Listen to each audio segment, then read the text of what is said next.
Assalomu alaykum, hurmatli tinglovchilar. Bugungi meni ikkinchi ma'ruzam mana shu maxsus pedagogika eng dolzarb muammolaridan biri. Bu demak imkoniyati cheklangan bolalarga ta'lim, tarbiya va korreksion rivojlantiruvchi ish olib borishda axborot texnologiyalaridan foydalanish, ya'ni mana shu bolalarimizga eshitishida, ko'rishida, nutqida va tayanch apparatida buzilgan bolalardagi korreksion rivojlantiruvchi kompyuter dasturlarini, demak o'sha har xil turdagi video materiallarni yetkazishda bugungi kunda nima dolzarb va qanaqa muammolarimiz bor.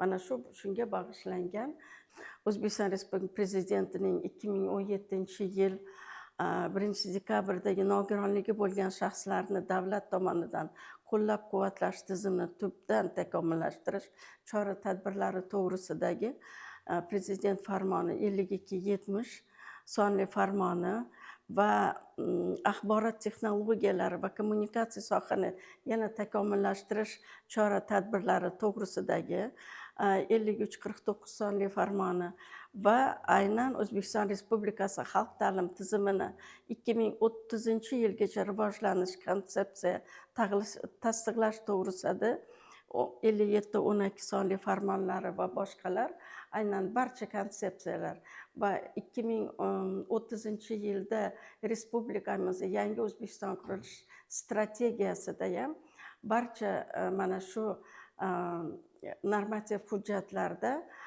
imkoniyati cheklangan bolalarni, o'smirlarni, kattalarni mana shu hayotga moslashtirish va ijtimoiylashuvida qanaqa muammolar va qanaqa yechimlar bor. Mana shu bir yechimidan biriga bittasi bu bugungi kunda axborot texnologiyalar, demak sun'iy intellekt, bu ham bizani maxsus pedagogikaga kirib kelayotgan yangiliklardan biri deb hisoblayman. Bu informatikaning dasturiy va texnikaviy vositalari asosida bu audio, video, matn, grafika, animatsiya obyektlarning fazodagi harakati, effektlari asosida o'quv materiallarini o'quvchilarga yetkazib berishning mujassamlangan holdagi ko'rinishidir. Demak, ta'lim jarayonida axborot kommunikatsion texnologiyalarni samarali foydalanish orqali fanlarni o'qitish, samaradorligini oshirish yuzasidan o'zimiz mamlakatimizda bu Abduqadirov, Sharipov, Begimqulov, Muslimov, Bakiyev, Xadjabayev, Shadiyev, Zakirova, Mamarajabov va boshqalar metodologik va metodik asos yaratib berganlar. Rossiyada bu texnologiya hozirgi kunda maxsus ta'lim sohasida yo'nalishlari bo'yicha ham tatbiq etilmoqda. Ixtisoslashtirilgan davlat ta'lim muassasalari pedagog defektologlarning innovatsion faoliyatini tashkil etishda axborot kommunikatsion texnologiyalar foydalanishning imkoniyatlari juda kengdir.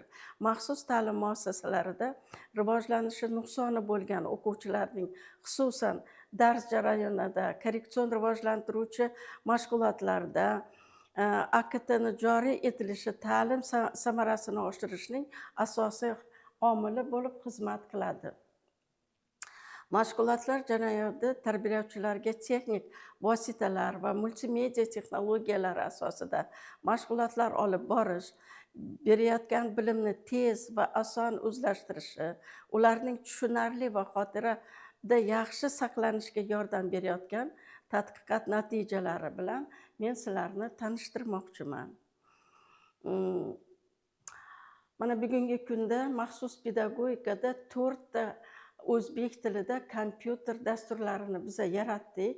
Aynan bu demak kar o'quvchilarga matematikadan demak pedagogika fanlari doktori Yakubjonova tomonidan, demak Mo'minova, Karimova tomonidan nutqida nuqsoni bo'lgan bolalarga demak ko'raman, eshitaman, gapiraman degan nutq kamchiligiga ega, ya'ni bu yerda tovush talaffuzini buzilishida, alaliya, yoki afaziya va boshqa nutq kamchiliklarda demak qo'llaydigan kompyuter dasturi yaratdik. Bundan tashqari yana bitta shogirdim Gavhar Abdullayeva Chirchiqdan, bu demak Def Akademiya degan priложение qilgan. Bu demak o'sha nogironlikka ega bo'lgan talabalar uchun mana shu kompyuter dasturi va darslikni daktil demak zaif eshituvchi talabalar uchun daktil alifbosida darslikni, logopediya darsligini perevod qilgan. Demak, nutq kamchiligiga ega bo'lgan bolalar bilan olib boriladigan logopedik korreksion rivojlantiruvchi ishni kompyuter texnologiyalaridan foydalangan holda nuqsonlarni bartaraf etishni yaxshilash zarurati, ammo ushbu kategoriya mansub bolalarda talaffuzi va fonematik idrok hamda matematik tasavvurlari va bilimlarini shakllantirish jarayonida bu texnologiyalar joriy etish bo'yicha didaktik ta'minoti shu vaqtgacha mavjud emas edi. Maxsus ta'limda nutqida nuqsoni bo'lgan bolalarga multimedia texnologiyadan foydalanish ilmiy, nazariy va metodik jihatdan asoslab berildi. Buni biz birgalikda Axborot texnologiya universiteti bilan birgalikda ana shu axborot texnologiyadagi mutaxassislar bilan birgalikda bu kompyuter dasturlarini qildik, tayyorladik. Endi nutqida nuqsoni bo'lgan bolalarni nutqiy kamchiliklarini bartaraf etish elektron o'quv qo'llanmasi ishlab chiqildi. Multimedia texnologiyasi kesimida yaratildi va tajriba sinovdan o'tkazildi. Bu demak maxsus psixologiya, maxsus pedagogika talabalar uchun elektron variant yaratildi. Logoped o'qituvchilar uchun multimedia texnologiyasidan foydalanish metodikasi ishlab chiqildi va seminar trening orqali ular kesimida foydalanish bo'yicha tatbiq etildi va malakalarni shakllantirish, rivojlantirish samaradorligi isbotlandi.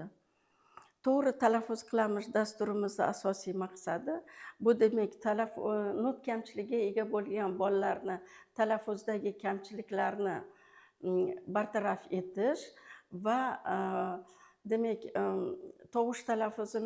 tovushni qo'ygandan keyin albatta uni mustahkamlash kerak, boshqa tovushlar bilan farqlash kerak.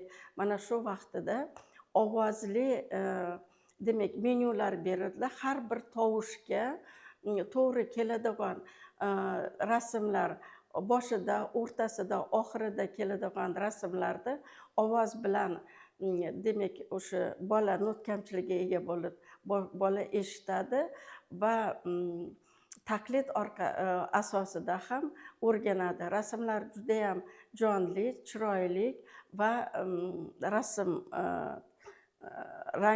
rangli. Qo'l mehnatini o'qitish maxsus metodikasi fanidan har bir mashg'ulotni interfaol metodlar, elektron darslik, multimedia vositalaridan foydalanish metodikasi ishlab chiqildi va amaliyotga tatbiq etildi. Bu demak Jizzaxdagi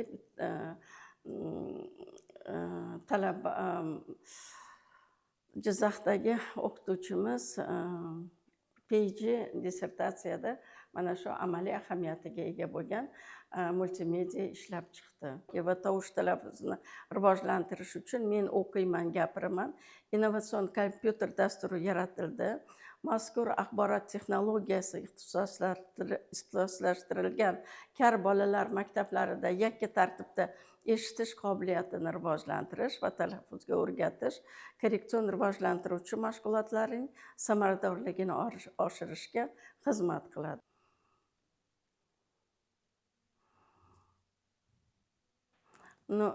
Bu yerda bugungi kunda afzalligi hammamiz uchun ayon. Demak, bola bunga qiziqadi, motivatsiya hosil bo'ladi va o'sha bolalarimiz ko'proq ko'rish idroki orqali demak materiallarni o'zlashtiradi. Shuning uchun albatta bu katta ahamiyatga va afzallikka ega. Berilayotgan materiallar chuqurroq va mukammalroq o'zlashtirishga imkon beradi. Ta'lim olishning yangi sohalari bilan yaqindan aloqa qilish ishtiyoki yanada ortadi. Ta'lim olish vaqtining qisqarish natijasida vaqtni tejash imkoniyatiga erishiladi. Olingan bilimlar ta'lim oluvchi xotirasida uzoq muddat saqlanib, kerak bo'lganda amaliyotda qo'llash imkoniyatiga erishiladi. E'tiboringiz uchun rahmat.